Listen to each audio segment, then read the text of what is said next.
And so he was cursed for the death of his for murdering his wife and his daughter.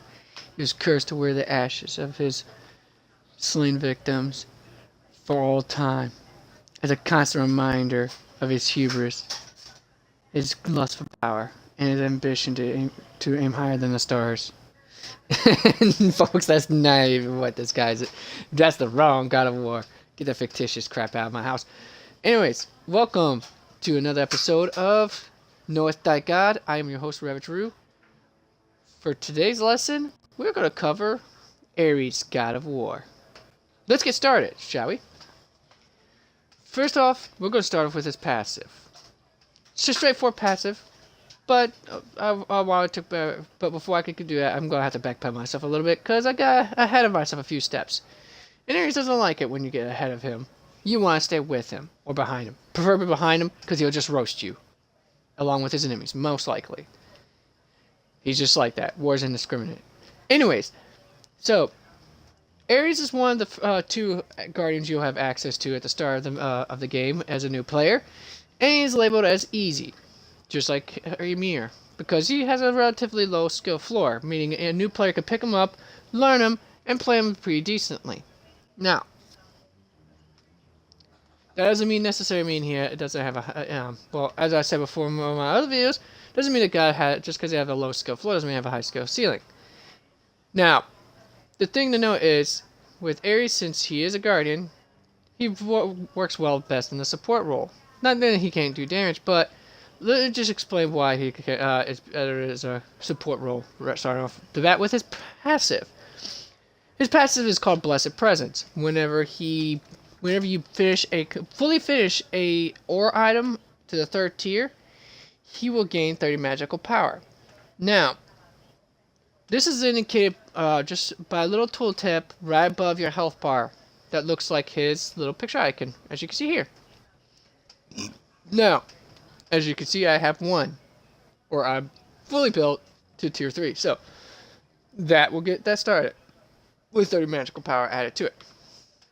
Now, we're going to start off with, and that's all there is to it. It just basically is a passive that rewards you for building Ares as a support. Neat, huh? Well, let's get started with the abilities. Your first ability is going to be Shackle. Now, this funny little ability will fire a chain in a straight line, and will latch to the first enemy god hit, and will damage all the minions in between. Now, minions will take extra damage compared to the enemy god, but like I said, since it passes through the minions, that's all it does. It's going to do just that single moment of damage. Now, it would do to minions. It would do 70 plus 15% of your magical power as damage for each target, and it does not have a fall off on that. And it's got a nice 55 foot range. Now, this ability, when it hits an enemy god, will latch to them and do not so much an instant amount of damage right away, but rather will do an instant damage right away, and will start ticking for 4 seconds. It lasts for 4 seconds. And it takes about a second for every second.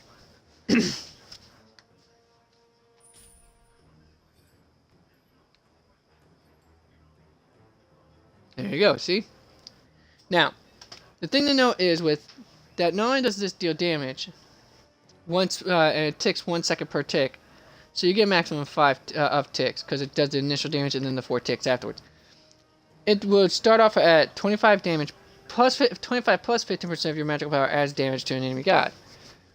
Of course, all damage is before mitigations are applied. Now, the thing to note is that basically for the full duration plus the initial damage, you're doing approximately 100 damage plus 15% of your magical power. That's a total. Mind you, it's spread out over the initially latching on and 4 seconds afterwards.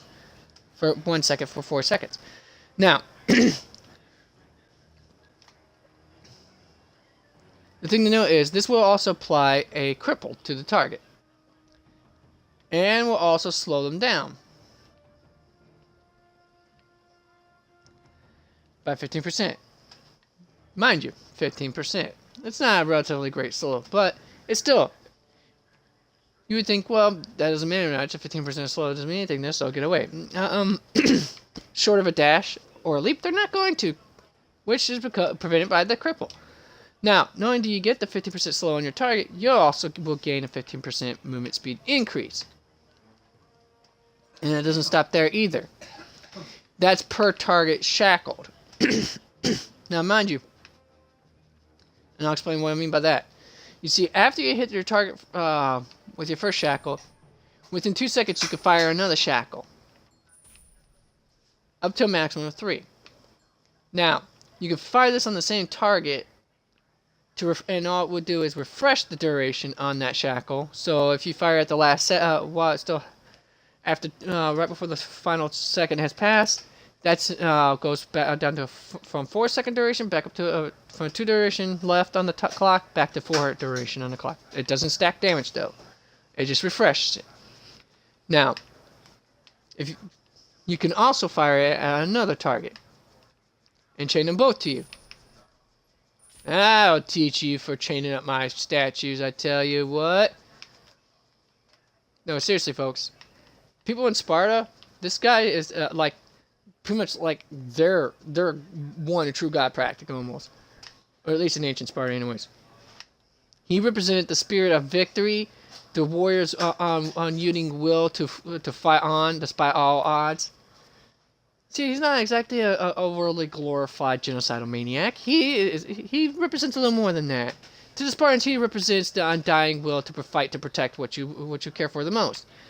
Anyways, so back to the story at hand.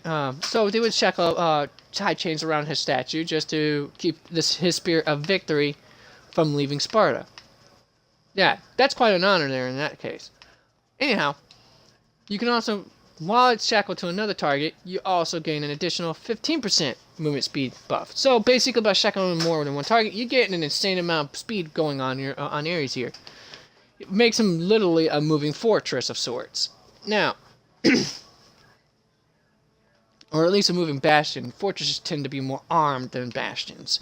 Anyways, now we move on. Now keep that thought in mind about the multiple targets shackled, because this will tie into your next ability, Bolster Defenses, which is your primary form of defensive ability. Now, Bolster Defenses will grant you and your allies who are 35 feet of you additional protections and reduce crowd control durations from you. This is very important. It's a very nice buff. I mean, crowd control reduction, it should never be underestimated under any circumstances, period. Now, you get 20 protections. That's magical and physical both, mind you. And a 10% cooldown reduction. Now, the thing to note is, for each target you have enemy you have shackled, you get an additional 7 protections. And mind you, this buff lasts for 8 seconds. On a 15-second cooldown, that's almost roughly a half-life duration right there. Now, one thing I will note is that if you build full cooldown reduction, you're looking at an 8-second duration on a 9-second cooldown. So it's basically 1 second out of the whole entire... so basically you have an 8-second uptime and only a 1-second downtime during your whole cooldown. That is really fantastic stuff right there. Now, at max rank, the protections will be at 40 protections, and cooldown reductions will be not cooldown, crowd control reduction will be at 30%. Now, the one thing to note is that the bolster defenses should never be underestimated, and here's why. Most supports will generally tend to build defensive auras such as Breastplate of Valor, for example, Breastplate of Valor, as I said, and also like Heartward Amulet. Now, the thing to note is both of them have an aura which grants your allies within 70 feet of you additional protections by 15. Now, You're already at base value. Just grant, even though your friends will have, your teammates will have to be very close to you to do this, a lot closer, mind you, not very close, but a lot closer to you to do this, which makes this valuable in team fights. You're already granting them a heart ward and a sovereignty, both at the same time, but at a 5-point value better. Only thing you're not getting out of it is, of course, the MP5 and the HP5. Heck, you're even getting a double value on Gauntlet of Thebes practically with this stuff, folks. So keep that thought in mind.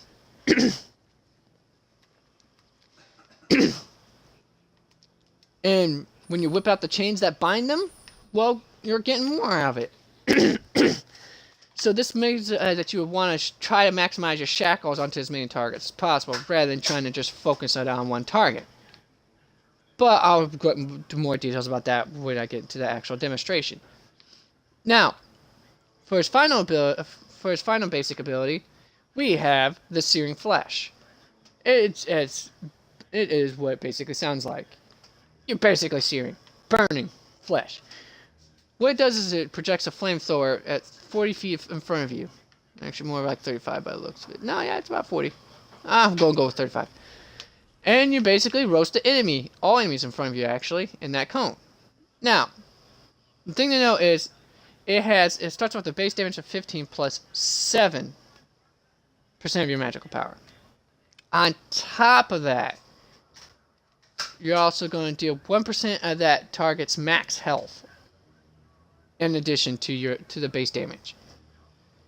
And on top of that, Ares is immune to knockback for that duration.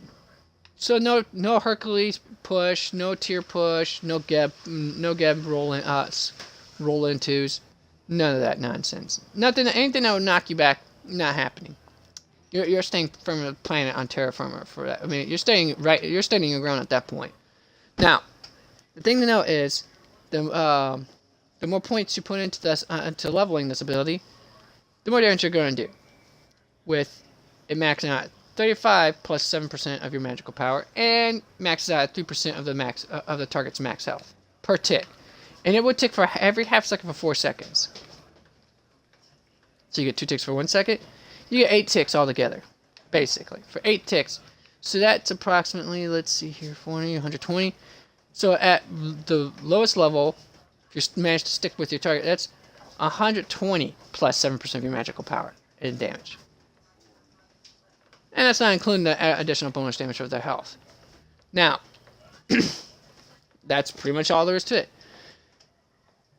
See, the thing is, Ares has been known to, when he comes into the battlefield, to be heralded by flaming war chariots. Well, that's where the flamethrower part comes in. It's just a little added modern touch to him. Give him a little something, something. The thing to know is, backpedal to a little bit to the shackles. I forgot to mention this, is that when you use shackles, you can do, during those 2 seconds, you can hit with a basic. This is known as auto attack cancel. It's kind of similar to I spoke about how Nemesis can do an auto attack cancel for her dash, or can hit an ability before having to use it again. However, Ares can only use the shackle part. Why? Because if you use an ability, it will put it another ability before those 2 seconds are up. It will pull it on their cooldown. So keep that thought in mind. His final ability is what he's known for, and most people will often emphasize his no escape. I have you now. He basically will shackle anyone within a 35-foot radius within him, pull him towards him when he will hit everyone with within 35-foot radius with chains. Yeah, they're gonna drag him back to camp with him. They're gonna show him why he has the chains. This is why chains excite him. He's a bit of a masochist, I swear. Nah, chains. See, this is where Kratos hijacked his stick, people. He wasn't the first. It was Ares. Anyways, and this will basically hit enemies with all around them with chains.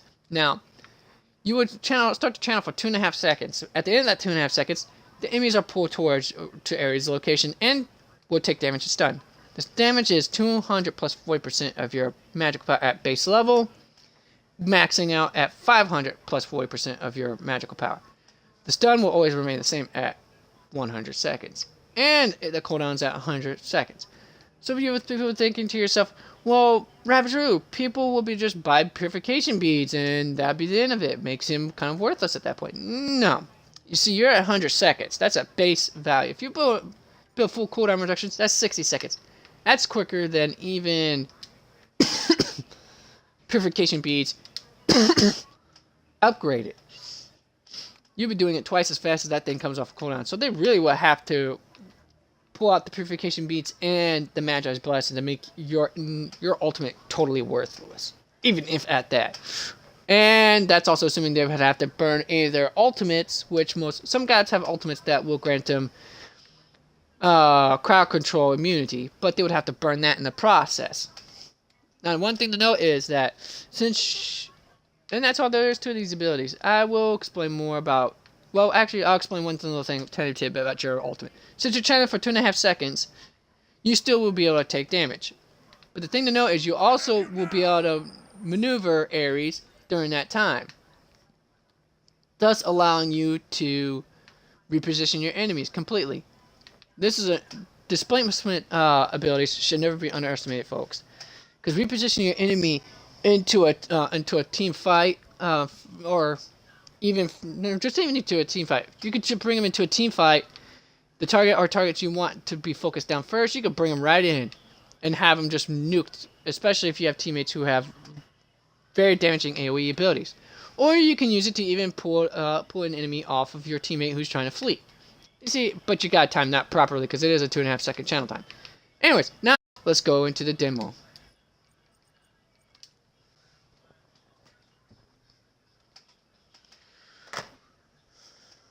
Breaking the chains that bind you.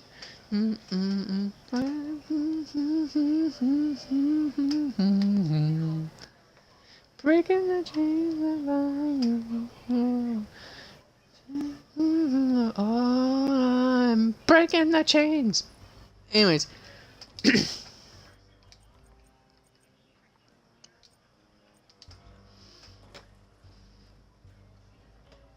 Time to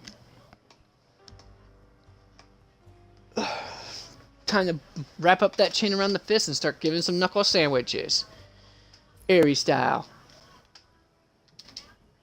Ares.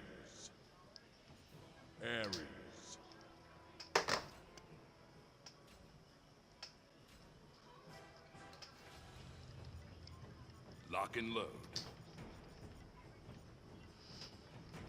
Lock and load. I just love the skin for Ares. It's just so looks Ares, you know, black and gold. Terrifying visage.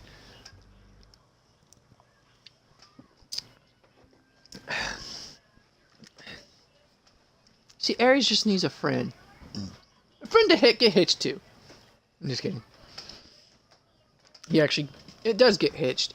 And no, not to the guy's love. Well, he has had quite a fair with them. Little fun tidbit, folks. See, when Hephaestus found out about, or Vulcan, the Roman equivalent of Hephaestus, found out about Ares' affair with Aphrodite, he crafted an enchanted net and set it into their bed. So when Aphrodite brought Ares, the net was sprung and held them in place. Ares and Aphrodite could not break free, and so to put the cherry on the icing of this little fun cake of sorts, or shame cake, whichever way you want to call it, don't care. What he ends up doing is he ends up bringing all the other gods and basically, you know, shows that he managed not only to capture Ares, but also to show that his wife's infidelity, to shame her. And as you can see, the shackles are not a hard CC, except for the cripple, of course. But that's more technically, I think the cripple counts as a soft CC. I'm not 100% certain, but as you can see, it helped my Anubis manage to escape a lot easier because they were slowed down and unable to dash or leap on them to close the gap between the distance between them. And to even top it off, when I activate my bolster defenses, it even allowed my Anubis to take a little bit of extra hits.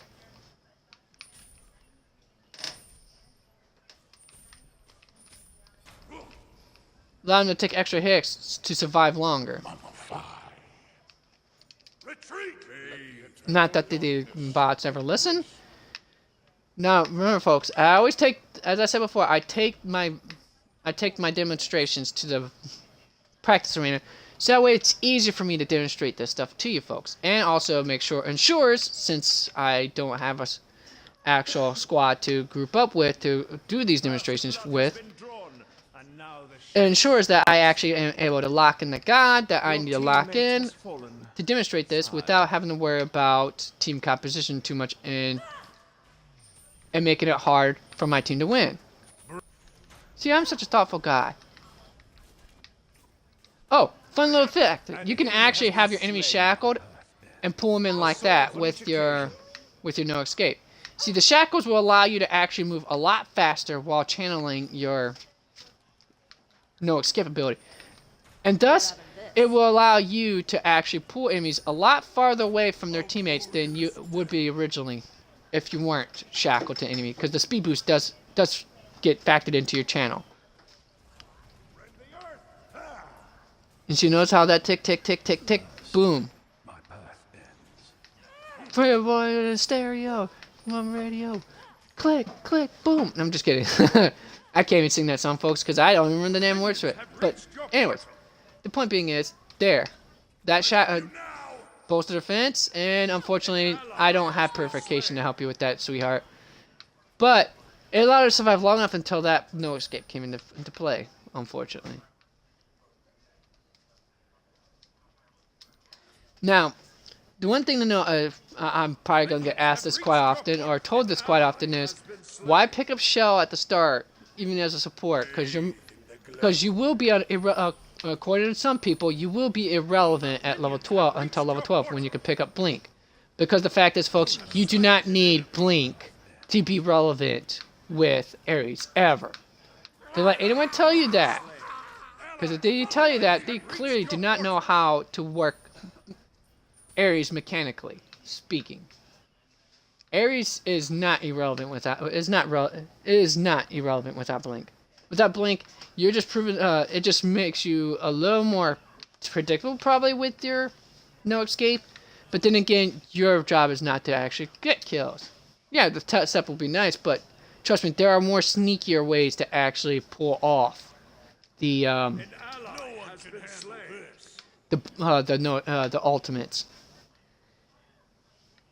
You see, sometimes you want them to see your ultimate coming.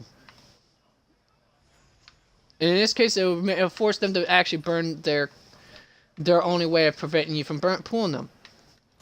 Whether it be using their purification beads, or even using their,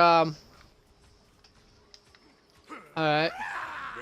I can't get to him fast enough. I was going to try to pull him up, but I didn't notice until it was too late. See, well, if he would have lived long enough, I would have actually pulled them over here and away from him, but that's how you can use your ultimates. Don't always assume that you're going to be using your ultimate for team steps. Yeah, it would be nice. Like I said, full cooldown reduction. You're at every minute you're going to have it up. But try to understand that sometimes you don't need to do a team fight setup. Sometimes you just need to save that ultimate to help to get your allies out of dodge. An ally has been slain. Minions have reached your portal.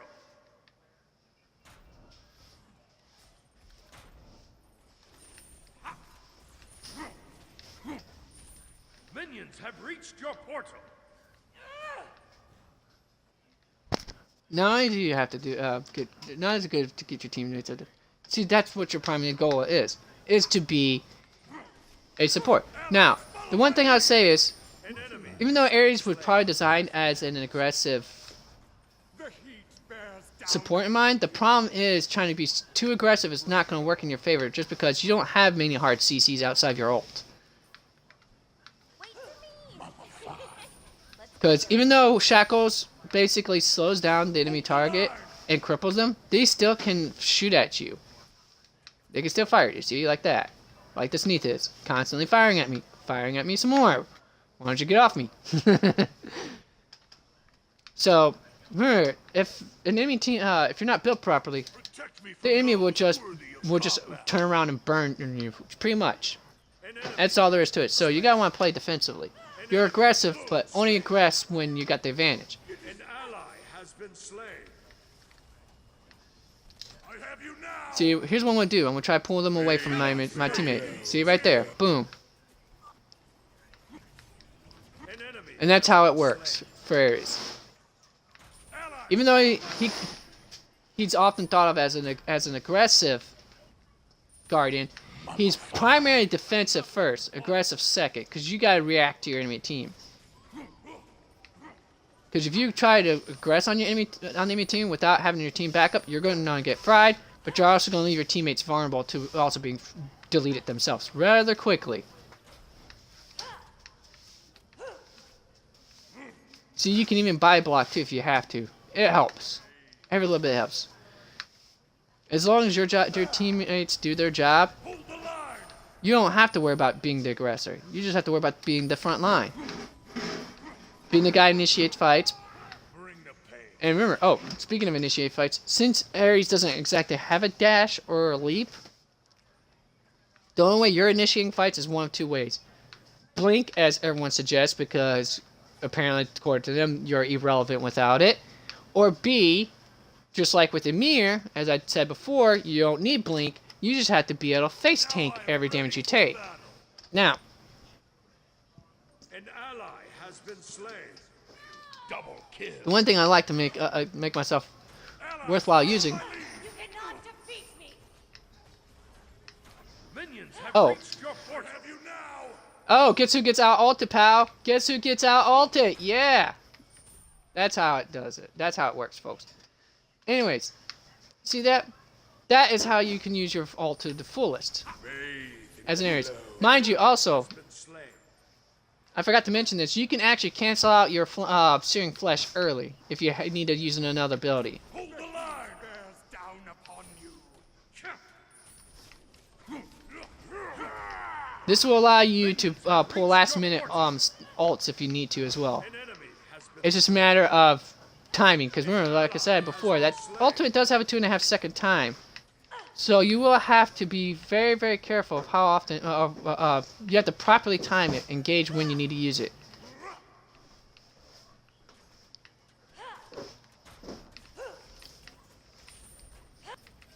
No, you're just gonna damage yourself now. How's that sound? How about that? I'm gonna die, folks. I'm gonna die, but it'll be worth it. Remember, you're the guardian. You're like the marine of your team. First in, last out. Always. Minions have reached your portal. Always first in, last out. No ifs and buts. Dead damage does no damage. Just remember that, folks. Ares would tell you that himself. The god of war himself would tell you. Dead damage equals no damage. Oh, wait. Oh, and here's how you could use it offensively. Didn't I say you could use it offensively? Oh, I forgot to tell you to use it offensively. Shh, everyone gets chains. Everyone gets chains. Why? Because chains are for everyone. Boom. And I didn't even have to do anything. Just the tick damage alone was all that was necessary. Ooh, you ain't going anywhere now, girl. Can't leap. Can't leap. Don't know what I'm doing. Alright. And with that, folks, this is what I'm talking about as far as how you play Ares. See, if you play smart, play aggressive only once your team when your team can press the advantage, but play defensively when they can't, you'll succeed as an Ares, always, regardless of what tier you want to go to. Diamond, I don't care. I don't care if you're freaking pro level SPL stuff. This is how you are successful with Ares. Is by making sure he's aggressive. He's a passive. I wouldn't say a passive aggressive type of guardian. You want to remain passive until your team can actually press the advantage. When your team can press the advantage, press it hard and press it well. With a nice gout of flaming incineration. And all the chains of war. Watch. See, I can get it. Boom. I couldn't save that ally, but I was able to still save my Artemis. Just by doing that alone. By using my ultimate, I managed to save my Artemis. I couldn't save the other damage dealer, but hey. That's just how it sometimes goes, folks. Sometimes you can't save them all. But the ones you can save will thank you a lot for saving your ult for something else other than trying to set up team fights and try to insta delete people. Bring it on. Okay, I can't help you on that one, son. I just can't.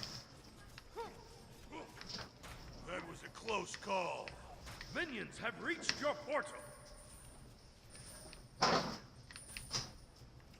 An enemy has been slain. Follow my lead. See, like I said, pressing advantage. This is how you press the advantage, folks. I will not let you fall. I have you now. Minions. I'm gonna die for it, but it'll be worth it. Oh, never mind. Teammate backup.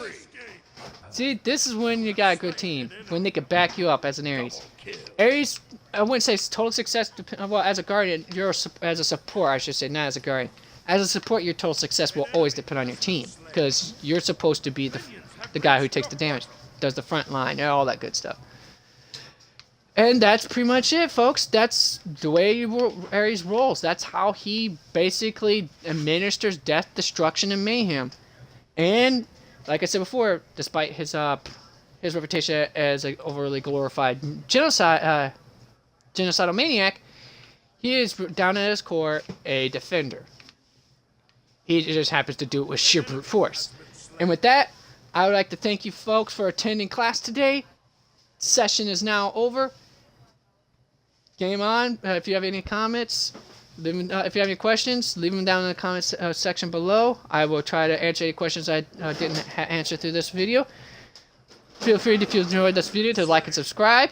You can catch me on broadcasting on Twitch at twitch.tv/Scalebane. I'll leave this link in the description below.